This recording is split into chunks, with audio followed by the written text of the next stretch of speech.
What's up? Hey, did you get him? We're like 10 rows from the stage. Are you serious? The girls are gonna freak. Your parents are still cool with this, right? Yeah, why?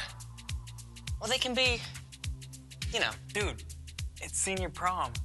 They're cool with me doing something big. I mean, they said Amy and I couldn't go by ourselves, but with you and Krista there, it's no big deal. Look, if we head out Friday after school, then Saturday we head back after lunch, we can get back in time for the dance. Sounds good, dude. Yeah. Sounds good.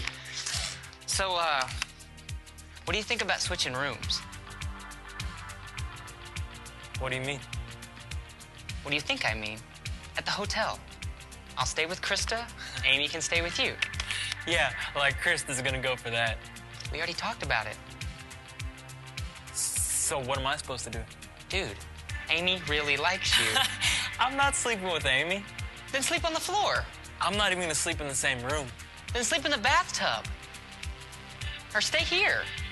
Dude, I've already paid for those tickets, Matt. Then why are you always like this? This is my senior prom. I'm not gonna let you ruin this for me. How long have we been planning this? And you're just gonna throw this out now? Senior prom is like a week away. I can't believe you're not with me on this. I've liked Krista for 6 years. Look, sooner or later, you're gonna have to stop worrying about what your parents think. You're a senior. You can do what you want. Look, this is how it's gonna happen. So you better figure something out.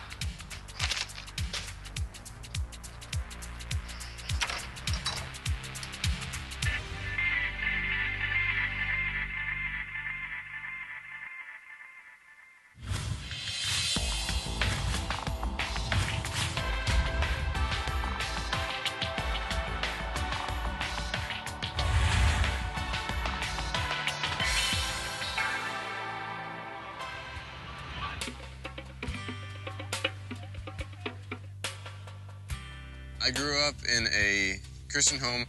I first started looking at pornography when I was about 13 years old.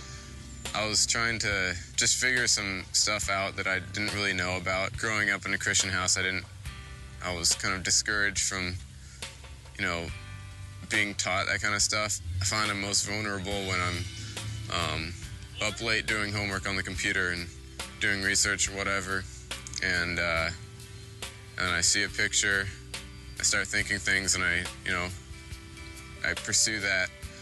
I've been caught a lot of different times. My dad came home and saw that I was on the computer. He sat me down and talked to me about how that's disrespecting women, and I've lost a lot of my dad's trust.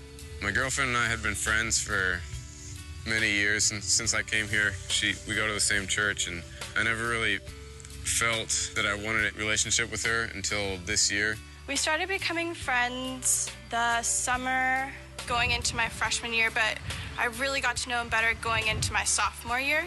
So that was when we really started hitting it off. I never felt open to sharing about pornography until a couple years ago when I realized I needed the help of my youth group. When I shared with the youth group that I was struggling with pornography,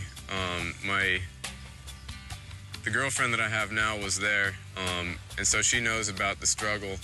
Well, at first when I found out, I was a little surprised and a little confused because I hadn't known he was struggling with that at all. It is difficult for me to look at her sometimes with a pure mind, as well as with any girls. It's difficult to see them just as they are, and instead of seeing how they would be in this situation or that.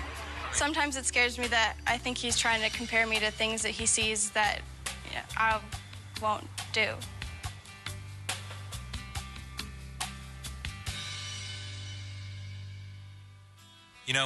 David is really unusual. Not because he was looking at porn, or that he was looking at porn and he got caught, or that he was looking at porn and his girlfriend knows about it.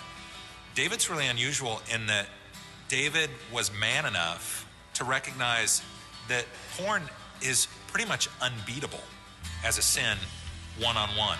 You've got to have support, whether it's the support of your parents or your youth group. That's what makes him really unusual. He had the foresight to say, I've tried, I can't do this on my own, and it's embarrassing, but I'm going to own up. But it really demonstrates, too, how men are visual creatures.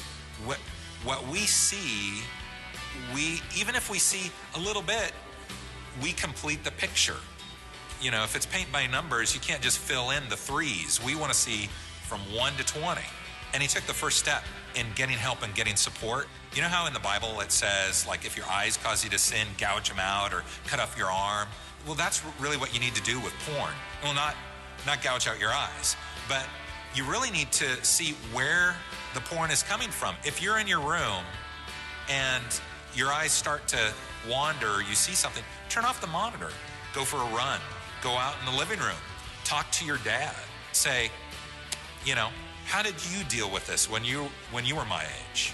Or better yet, you probably live in a bigger house than just a one-room shack. Move your computer out into the main room. Yeah, it's embarrassing. And yeah, you're basically saying to the world, I can't control myself. But the self-control thing is a temporary thing. You've got to break that mental memory and say, I'm getting away from this. I need to do my homework. I need the computer. I need the internet, but I need to be supervised. The part that girls, I think, really have to become aware of is understanding that guys are visual creatures. We have to do all we can not to put temptation in their way.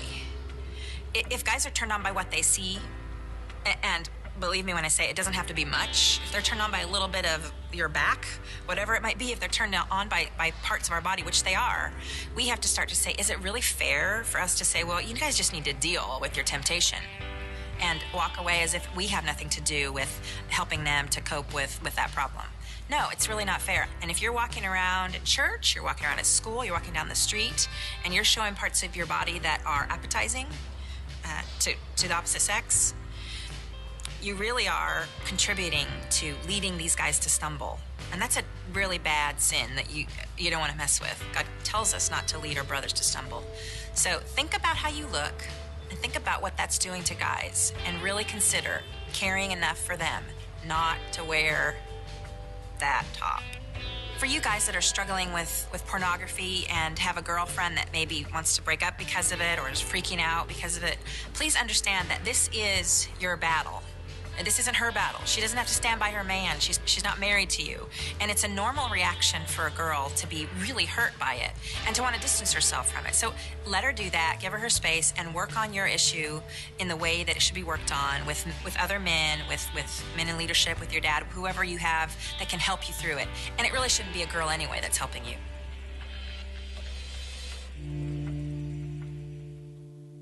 Dating today is tough. There's so many temptations out there, but I actually did just get out of this really awful relationship. The girl that I was dating was not a Christian. We're actually in my car, and she came up with a random question asking me if I was ready to have sex. And I didn't really answer right then.